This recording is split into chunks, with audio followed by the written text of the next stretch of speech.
former NFL coach Bill Belichick is just shy of 50 years senior to his girlfriend, Jordon Hudson. He is 73 and she is 24. However, that is not the main issue people are taking with their relationship, which is now in the public eye. It actually has snowballed into suspicions that they originally met in an escort situation, a paid service from Jordon Hudson. And we're going to get into some of the evidence for that. But first and foremost, he did an interview on TV, not about their relationship, but about his upcoming book called The Art of Winning, which is just kind of a funny name for a book written by a guy who just can't stop taking L's. He's got decades of W's before this. They haven't been canceled out yet. I don't know. He's turning into a laughingstock because in the middle of this interview, basically they're asked how they met as a couple, and Jordon Hudson storms into frame and shuts it down. Here we go. Make sure that that's the... Jordon was a constant presence during our interview. You have Jordon right over there. Everybody in the world. Okay. What? You can't see it in the shot. I'll make it me. Like, why is he wearing a sweatshirt with like a hole directly in the... He's always maybe Jordon told him that was a trend. Relationship. They've got an opinion about your private life. It's got nothing to do with them, but they're invested in it. How do you deal with that? Never been too worried about what everybody else thinks. Just try to do what I feel like is best for me and what's right. How did you guys meet? Not talking about this. No? No. It's a topic neither one of them is comfortable commenting on, though Hudson has recently posted about it on Instagram. You joined InstaFace, as you put it. I love that. There's some great pictures of you and Jordon, where you're a fisherman and she's a mermaid. It's charming. It's a different side of you. What's the reaction been like?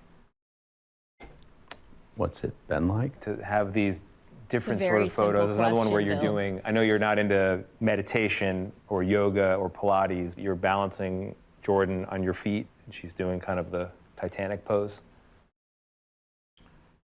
Yeah, so I'm on some of those social media platforms, but I honestly don't follow them.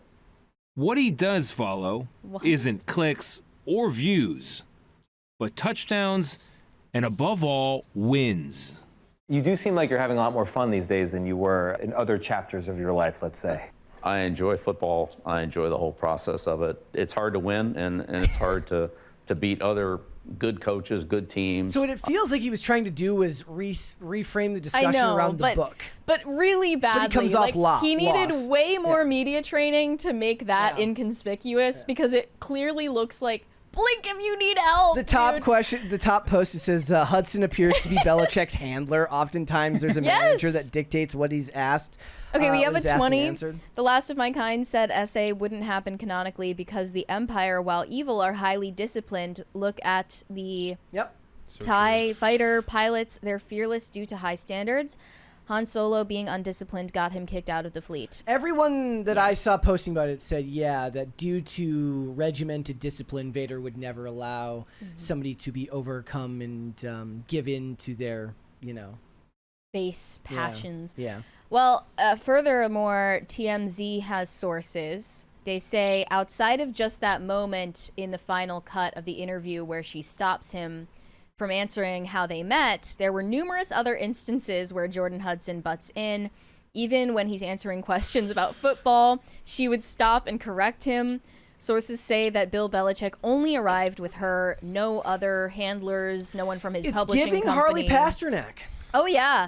And at one point in the Q&A, Jordon Hudson got so heated that she stood up and stormed out and wanted Bill Belichick to follow her. It's unclear if he agreed, but the blow-up delayed the whole interview for about a half an hour. And once things calmed down, the interviewer, who was spooked by the encounter, elected to wrap things up quickly and end the experience. So that was a total dumpster fire for his public image. Yep. And clearly he was trying to steer it away from the personal, and it just came off as extremely awkward and suspicious. Well, Dave Portnoy. secretive. So Dave Portnoy was like, saying that he's like, where did you get these photos? Like, he just doesn't understand how social media works.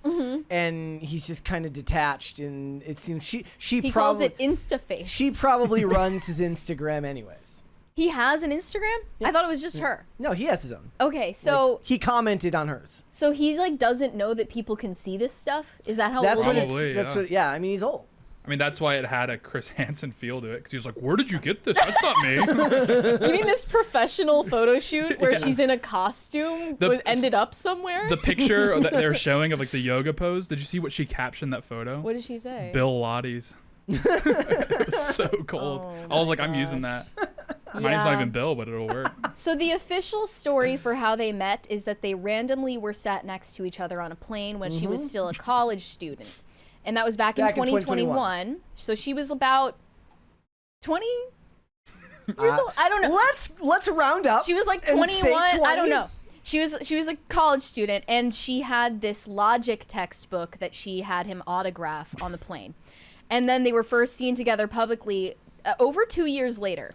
And then they confirmed their relationship in summer last year. Here is the logic textbook. That's the origin story that they want you to believe. This is what people that meet online, this is the story they would come up with. Oh, yeah, we met on a plane, actually. He signed isn't he in PJs or like at least in first class? What was a random college student doing in first class? Well, that was the first thing I thought about. I was like, escort. He makes that like, so people are, so the discourse that's going on is people are saying that she was likely an escort. Yes. We can't confirm that. We don't know. He's but not flying coach. The point is, that was the first thing I thought of. I was like, so is she, like, according to her Instagram, she's the daughter of a Maine fisherman. Yes. So I'm assuming middle class.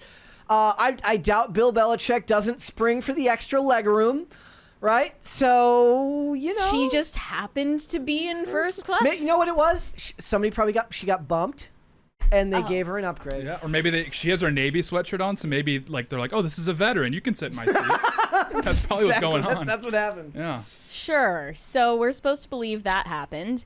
And there's more evidence to suggest that there was something untoward about their first encounter, that possibly Bill Belichick was actually hiring her, that he was a client of hers. Here are some of the reasons people are suspecting this. First of all, given his age, he's the main clientele for sex workers. And then, of course, shutting down the question of how they met. He was also friends with Robert Kraft, a businessman who's 10 years older than him. And Robert Kraft has previously gotten in trouble publicly for paying massage services for sex work. They were close. Who knows what they were doing together? They don't engage with each other publicly anymore as friends, and he also was not, Robert Kraft was not mentioned in Bill Belichick's book. So this person says, I assume they used to go to town together on these things and something went wrong. Then there's also the question of why so many sex workers follow Jordon Hudson on Instagram. They say either because Jordon Hudson is an icon to them or they know her personally. Bill also calls Jordon his creative muse, which some say is common language sex workers tell their loved ones to call their partners. And posting photos like the one of her food and Bill Belichick in the background on Instagram. The person is not aware of the photo being taken and a fancy meal. This is sex worker photography 101. Okay, first of all, a football coach saying a woman is his muse is crazy. Like, he's setting up a defensive scheme, and he's like, this 4-3 nickel reminded me of you. They call each other their twin flames, which I hate. Nice. That's nice. That's like, that's modern day lingo for soulmate, you said? Yeah, like MGK and Megan Fox are constantly talking about how they're twin flames. That's a Burger King menu item. I guess if he's running, if he's coming up with new defensive, like... It's like the safety rushing. I only thought of that of you. Wow. I'm so glad I have you in my life. It's like ever since I met you, I always go for two. I always go for the 2-point conversion now. Like life's too short. Yeah. It kind of seems like actually she's the one pulling the strings in his public image, and she's curating everything and exercising a lot of control over who he presents himself to be. She has also posted, as of 3 hours ago, a screenshot of an email that Bill wrote regarding the interviews that he's doing to promote his book and how he's not satisfied with the way things are going. He said, this is about what I expected from the media. Mm-hmm. We went through how important it was for me to put, quote, I effed up in the book. And of course, that's the feature of the article, which is mostly about admitting mistakes. I am fine with putting mistakes in the book, but I'm certainly not surprised that of the 260 plus pages, that is what they would highlight. And of course, the I effed up is the clickbait they used for the story. We'll see what the title of the article is, which I noticed has been conveniently left out. Do we have approval on that? I would approve this article if we can also approve the headline, which is actually more important than the article. So he's telling this to his team, which also includes Jordon. Well, she's on his special teams. Dude, she's on his team. Bill has no idea what's going on. But here's the thing. And she says a full statement is going to be released later today. I'm getting Anna Nicole vibes. And look. Wait, why do you say that? I'm just like, in the early 2000s, there was this trend of like glorifying the older man who just enters into a relationship with a much younger woman because it's frivolous and it's completely based around physicality and it has nothing to do with emotionally connecting with them. Was that Anna Nicole Smith's situation? I mean, I'm just kind of thinking in those lines, right? Like with the old guy and the young woman, right? And it's not about, it would be funnier if they didn't pretend like they were in love. He's just like, look, she's young and I'm old and have money. And that's fine. There was a time when that was celebrated in this country, like in the early 2000s, like the height of like we're the sexual revolution, and then we're to the 90s and the 2000s. Things are very different now. We're in a hold, please. Thank you.